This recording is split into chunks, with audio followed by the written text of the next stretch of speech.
Hola, muy buen día a todos. Es un gusto para mí estar con ustedes nuevamente. En esta ocasión quiero hablarles sobre la obesidad y su relación con la pérdida gestacional recurrente.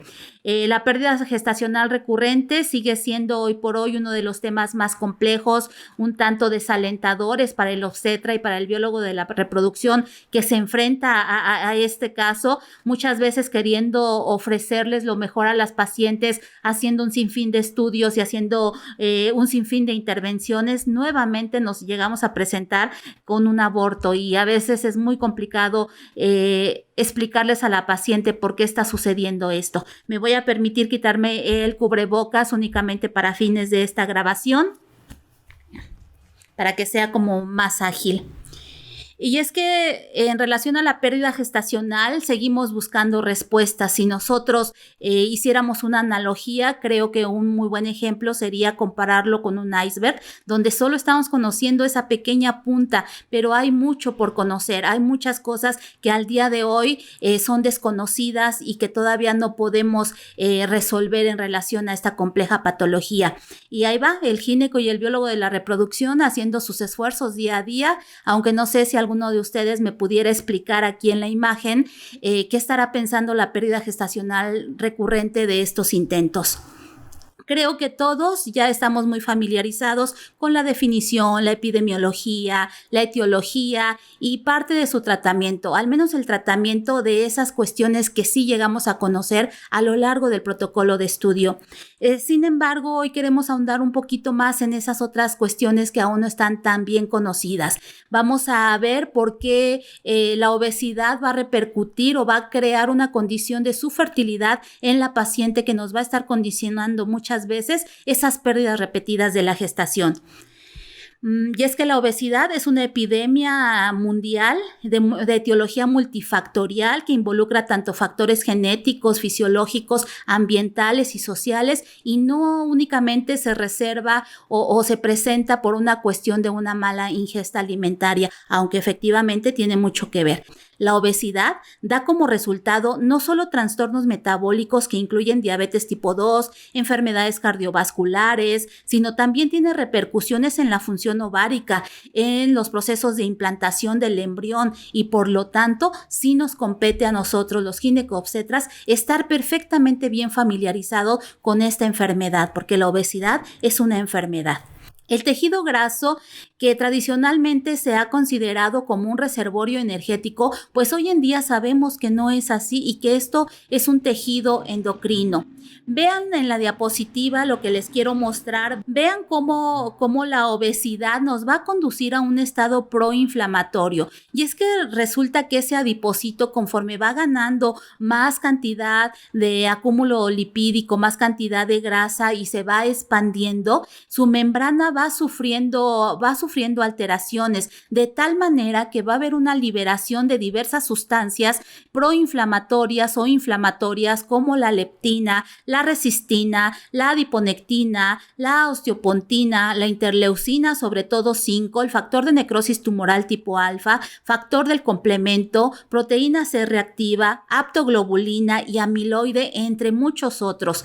Vamos a ver cómo este crecimiento o esta distensión del adipocito va a provocar un reclutamiento de macrófagos, hipertrofia y necrosis del adipocito, esto a consecuencia de la hipoxia, que va a dar como lugar una liberación excesiva de radicales libres de oxígeno que nos va a conducir a una disfunción del endotelio, resistencia a la insulina, aumento de la lipólisis, y todo esto englobado me va a condicionar un estado proinflamatorio. Si a esto nosotros aunamos que hay una respuesta inmunológica que está reconociendo toda esta cascada inflamatoria, que va a haber una alteración del disbioma, es decir, una alteración de la microbiota a nivel general, pero sobre todo intestinal, y que cuando todas estas sustancias alcancen la circulación general, van a condicionarme efectivamente lo que están pensando, enfermedad de cualquier tipo, incluyendo esos problemas cardiovasculares, la diabetes, la hipertensión, pero también algunos tipos de cánceres. Considerando todos estos otros cambios de los que ya hablamos, pero sobre todo que hasta el 36% de las mujeres en edad reproductiva que están en búsqueda de un embarazo o que ya están embarazadas tienen un problema de sobrepeso u obesidad, de obesidad, pero si le aumentamos el sobrepeso, hasta la mitad de las mujeres que estamos tratando tienen ya este problema. Los ginecobstetras debemos de estar, como les decía, bien familiarizados con las repercusiones que tiene la obesidad sobre la función reproductiva y qué alternativas tenemos para tratarla. Mencionando algunas de las alteraciones o repercusiones que tiene la obesidad sobre la fertilidad, sabemos perfectamente que causa infertilidad, generalmente de causa anovulatoria o por oligoanovulación.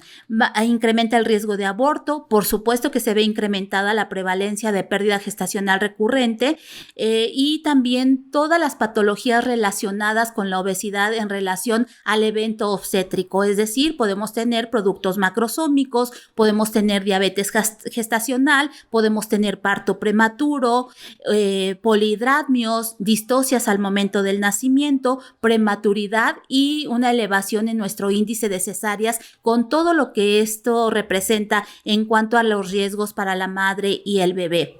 Vamos a ver una serie de artículos que me parecen muy interesantes. En realidad, si ustedes buscan en los navegadores obesidad y fertilidad, van a encontrar un sinfín de artículos. Yo seleccioné solo unos que me parecen muy interesantes. En este artículo sobre nuevos conocimientos de los mecanismos que se asocian al aborto espontáneo, vean cómo ellos ven los factores como tradicionales, pero hacen aquí un énfasis en la obesidad. Y ellos están encontrando que efectivamente la obesidad nos está incrementando esa prevalencia de pérdida gestacional recurrente. También dentro del artículo nos hablan de que la obesidad nos va a predisponer a tener un nuevo aborto en una paciente que ya tuvo un aborto previo. En este estudio de casos y controles de Human Reproduction vemos cómo también se demuestra una asociación entre la obesidad y el aborto espontáneo, pero sobre todo para pérdida gestacional recurrente. En este estudio incluyeron 4,932 pacientes con una edad promedio de 26.6 años,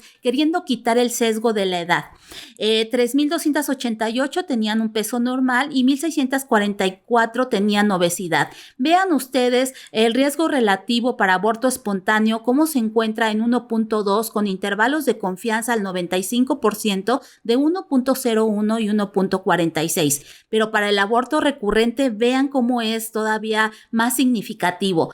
El riesgo relativo es de 3.5 con índice de confianza al 95% de 1.3, pero que también llega hasta el 12.01 con una P estadísticamente significativa de 0.04.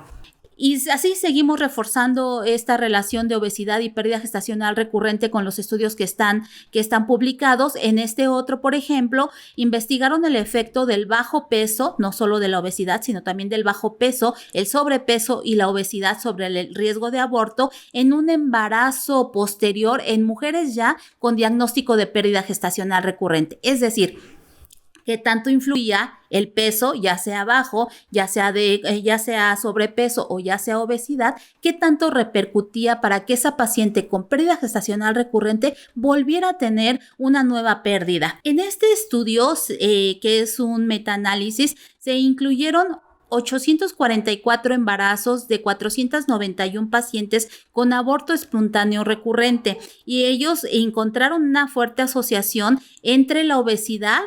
Vean ustedes la tabla, cómo se desplaza hacia la izquierda, que sí había riesgo entre la obesidad y un nuevo aborto. Y siguiendo otras líneas de investigación para reforzar ese conocimiento de la asociación de la obesidad y la pérdida gestacional recurrente, se han seguido otras líneas de investigación. Por ejemplo, en este artículo, ellos evalúan si el polimorfismo de los genes asociados a la obesidad tenían una relación con un incremento en el riesgo para pérdida gestacional recurrente y efectivamente que así lo concluyeron. Y bueno, la intención de la charla no es revisar todos los artículos que hay en la actualidad en relación a pérdida gestacional recurrente y obesidad. Creo que la mejor forma de continuar la charla es enfocarnos en las bases, es enfocarnos en la fisiopatología, porque nos va a hacer comprender por qué existe esta asociación y por qué es tan importante que lo sepamos. Sabemos que el efecto de la obesidad en la reproducción femenina va de la mano con la insulinoresistencia e hiperinsulinemia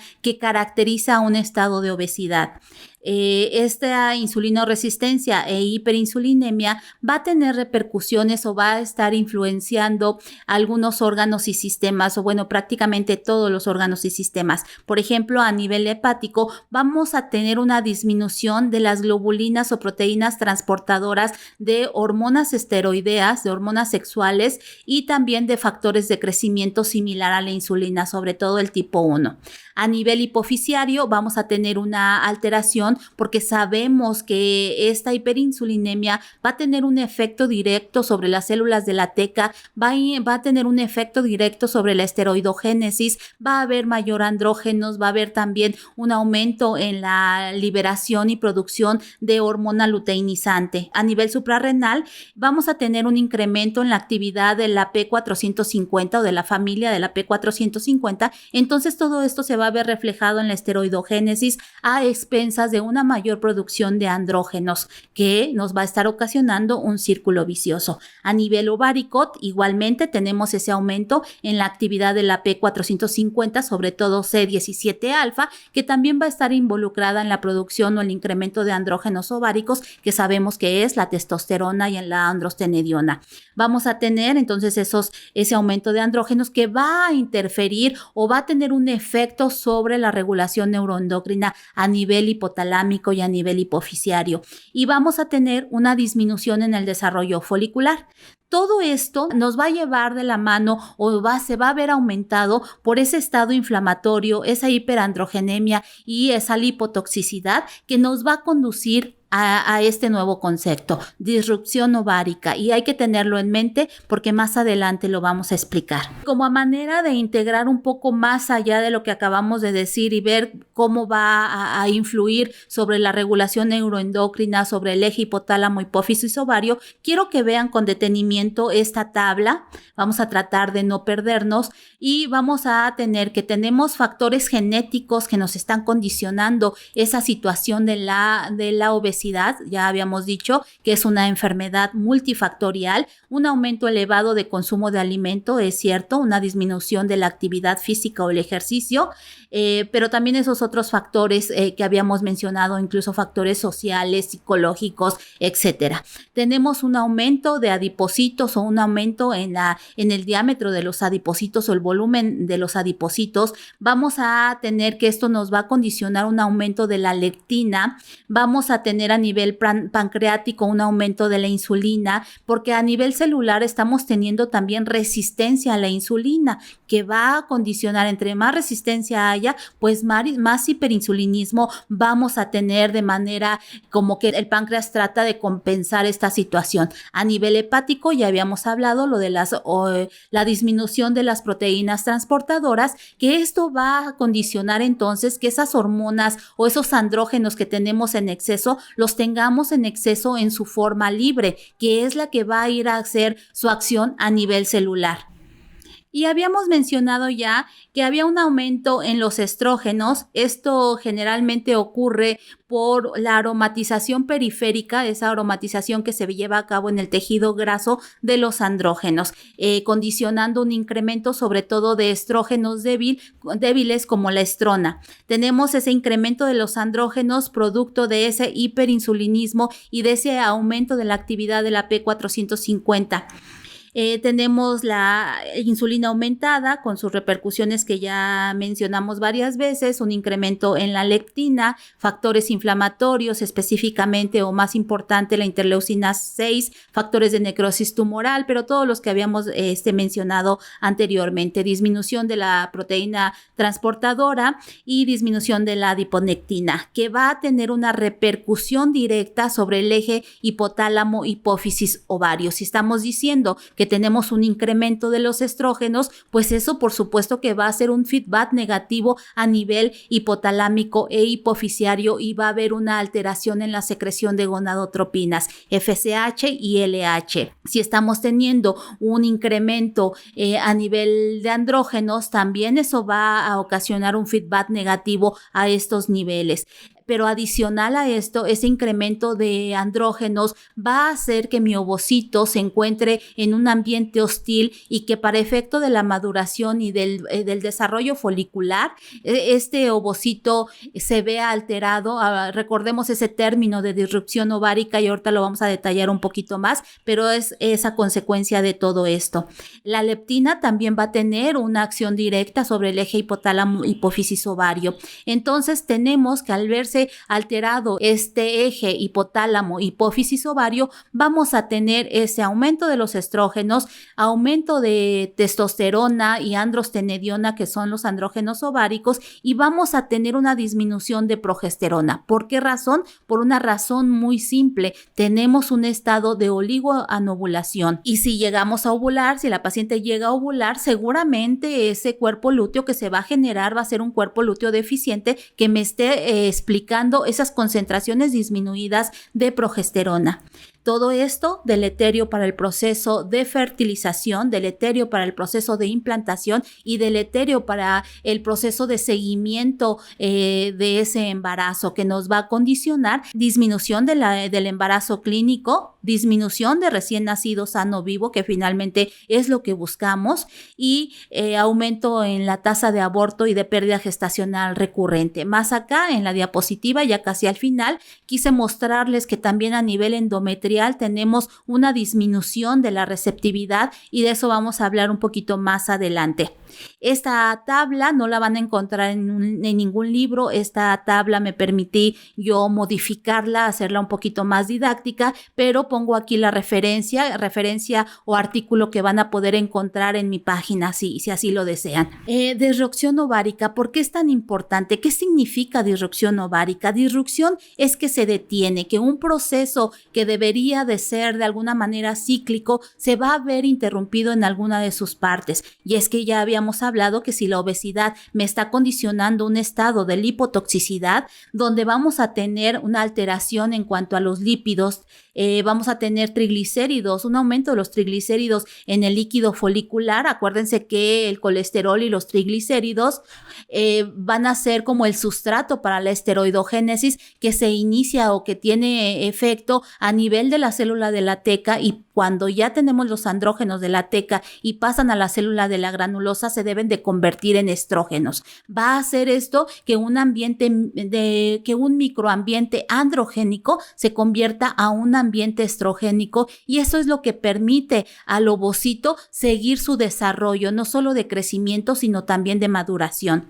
Y eso se va a ver alterado cuando tenemos obesidad. Todo esto englobado nos lleva a la disrupción ovárica, es decir, que en algún momento ese ciclo ovárico, que recordemos que no dura 14 días, ese ciclo ovárico, recordemos, dura 85 días aproximadamente, es decir, casi 3 meses, pues se va a ver interrumpido. ¿Qué pasa a nivel celular? No solo es una cuestión bioquímica, a nivel celular se ha visto en estudios de in vitro que hay una alteración de los usos meióticos de ese ovocito. Estos usos meióticos van a estar fragmentados. ¿Por qué son tan importantes esos usos meióticos? Si están fragmentados, me va a condicionar una no disyunción de la información genética que tiene ese ovocito. Es decir, que esa célula diploide no pueda pasar a una célula haploide, que haya alguna alteración a este nivel, y creo que ya lo están pensando. Eso me condicionaría que tengamos embriones aneuploides, y los embriones aneuploides seguramente van a terminar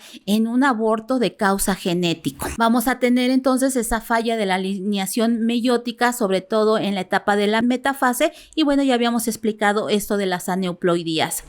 A nivel mitocondrial, nosotros vamos a encontrar también una alteración de la microarquitectura de las mitocondrias que también va a verse relacionado con esa apoptosis. Distribución mitocondrial anómala y un número también como mayor, un número aumentado que va a hacer que también esa célula sea más propensa a la apoptosis. Que esta apoptosis sea acelerada, incluso pudiera ser una causa de por qué algunas de estas pacientes estén teniendo fallas ováricas prematuras. Y esto también acelerado por el incremento de los radicales libres de oxígeno. Esta es una microfotografía que se tomó en embriones producto de fertilización in vitro, donde ellos evaluaban en este estudio pacientes con obesidad y sin obesidad. Y bueno, en realidad todos tienen estrés oxidativo, todos van a tener liberación de radicales libres de oxígeno, pero aquí comparamos al grupo control con las pacientes que tienen un aumento en esos peróxidos a causa de que las pacientes tenían obesidad y vemos cómo sí está incrementado. Hablábamos del disbioma, es algo que no quería olvidar y a lo mejor nos regresamos un poquito en los conceptos, pero me parece que es muy importante. Parte de todo lo que se ha dicho de la obesidad y por qué causa enfermedad es por esa disrupción en la microbiota, sobre todo la microbiota intestinal. Y pudiéramos pensar, bueno, ¿y qué va a repercutir? ¿Cómo va a repercutir la microbiota intestinal con todo el resto de la economía? ¿Por qué una microbiota intestinal alterada me puede dar un cáncer de páncreas o me puede dar una hipertensión o me puede dar todo? Toda la fisiopatología de la obesidad y su relación con enfermedad, la que sea, tiene mucho que ver con ese proceso inflamatorio y resulta que el cambio de la microbiota intestinal está condicionando ese proceso inflamatorio que tarde o temprano, sí, de inicio está localizado a nivel intestinal porque ahí se origina primero esa alteración de la microbiota, pero tarde o temprano esos factores inflamatorios van a alcanzar la circulación sistémica y van a llegar a dañar cualquier órgano de la economía, cualquier sistema, aunque se encuentre a distancia, y no se salvaría o no tendría por qué el ovario, y no se salvaría ni tendría por qué el endometrio o el útero, ¿no?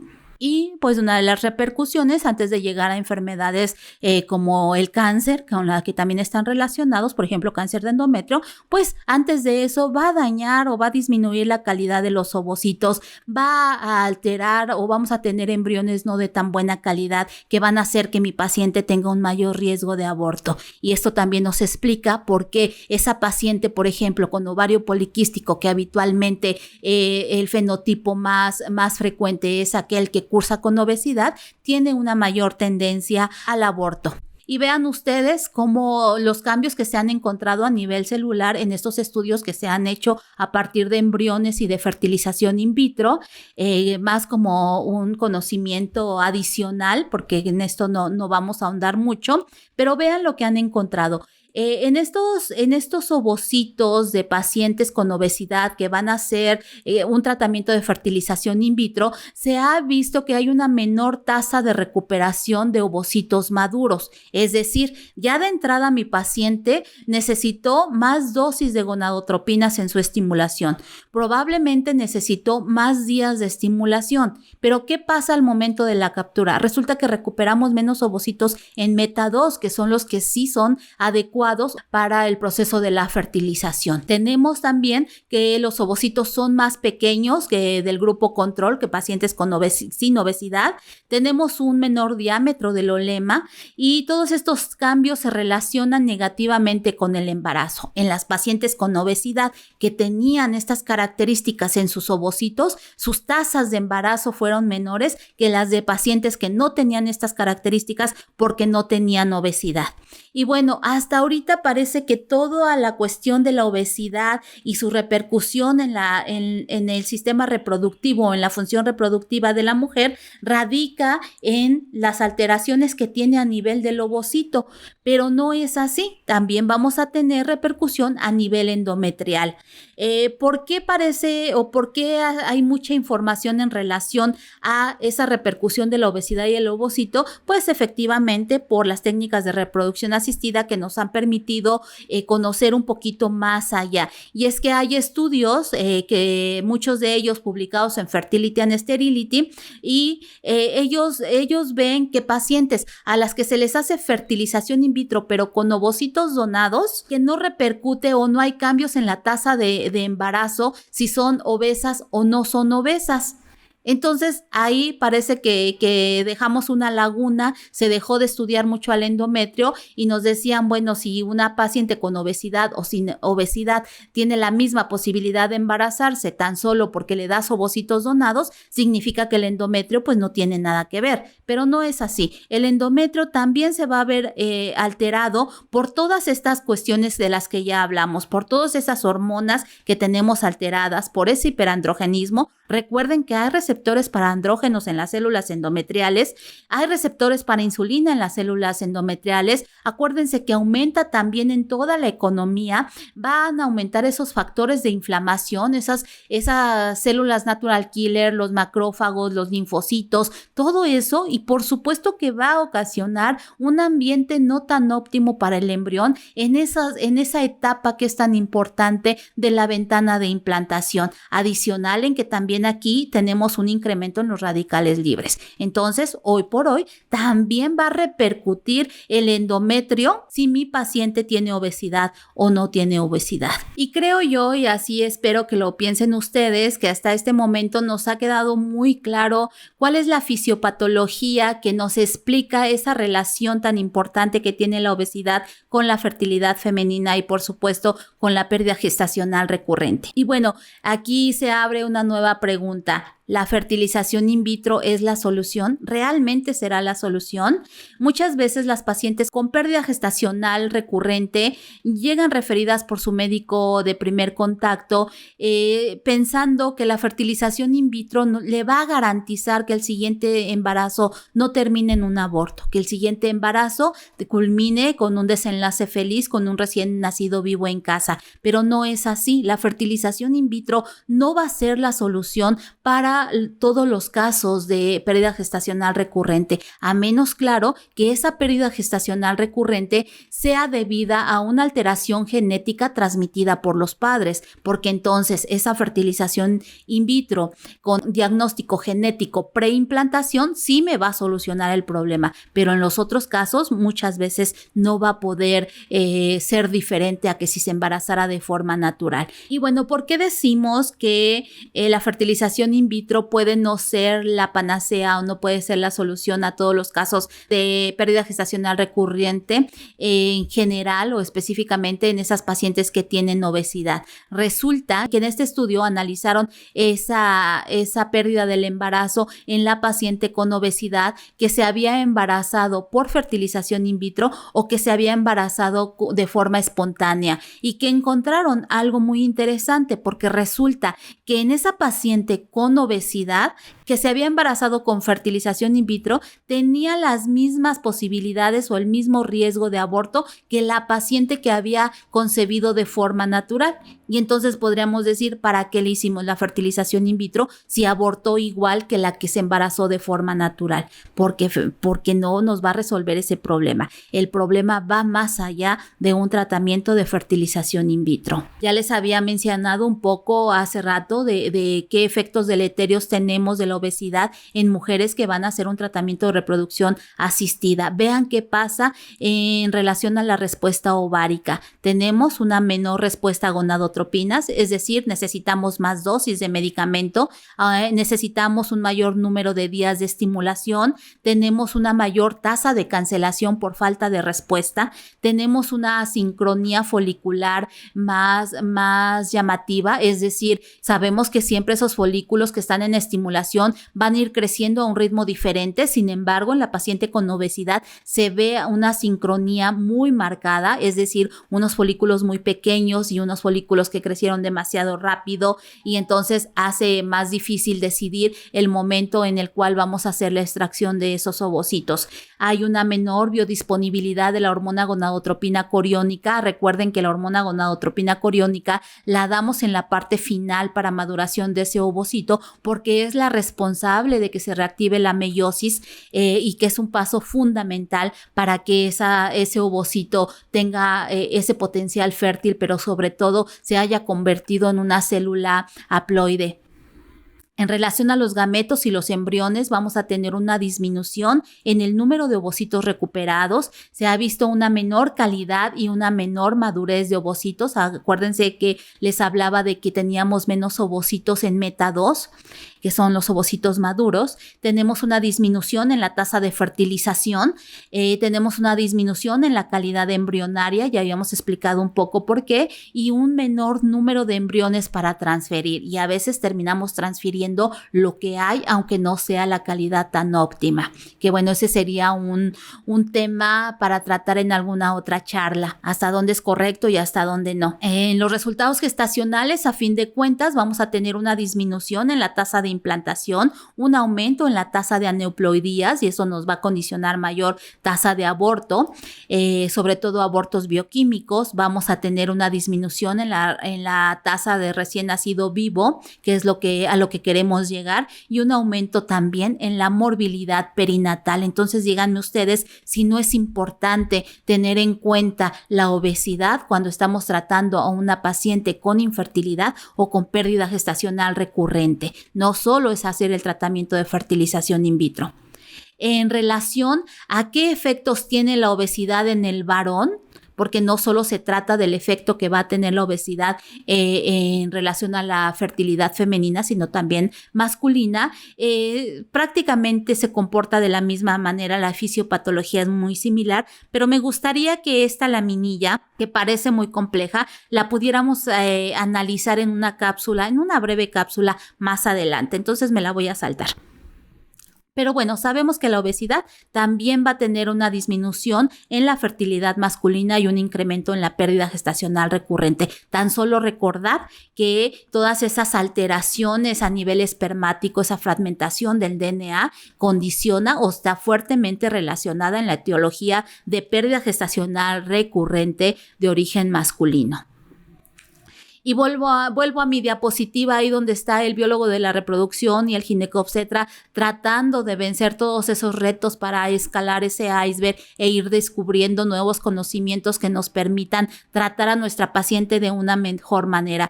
Y ya están cansados, se ven ahí como que ya no saben para dónde caminar porque parece que el panorama es muy desalentador. Y para que vean que el panorama no es tan desalentador como parece, quise terminar la charla con este último estudio que me parece muy interesante y nos permite ver que las cosas no van a estar tan mal.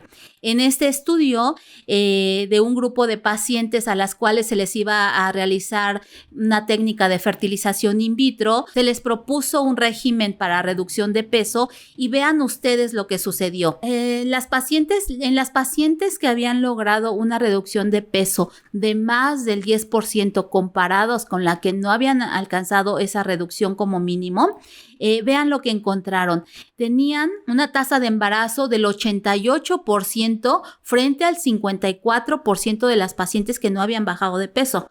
Y la tasa de nacido vivo fue de un 71% versus 37% en las pacientes que no habían bajado de peso. Es decir, se aumentó considerablemente la tasa de embarazo y se aumentó la tasa de nacido vivo. Entonces, esto nos abre una serie de posibilidades en relación a que debemos motivar a nuestra paciente a que tenga una reducción de peso antes de su tratamiento, incluso antes de buscar ese nuevo embarazo, porque sabemos que la paciente se puede embarazar de forma espontánea. Vamos a mejorar esta condición y seguramente vamos a poder mejorar esa posibilidad de tener un bebé recién nacido, vivo, sano en casa, a pesar del diagnóstico desalentador que tiene de pérdida gestacional recurrente. Es importante entonces que nuestro equipo de trabajo cuente con especialistas en nutrición para que ayudemos a la paciente a tratar esta patología de una mejor manera. También, si es posible, tener asesoría psicológica, porque tenemos que abordar la patología de la obesidad desde diferentes aspectos, porque hemos dicho en repetidas ocasiones que es una enfermedad multifactorial y como tal debemos tratarla. Muchas gracias. Muchas gracias a todos por escucharme. Si les interesa saber más sobre el tema o les interesó alguna de las referencias bibliográficas, las dejaré en mi página web, que es www.doctoranamariavelasco.com, donde además estaré compartiendo de forma regular este tipo de contenidos. Así es que si hay algún tema que les gustaría que abordáramos, con gusto estaré recibiendo sus sugerencias. Hasta la próxima.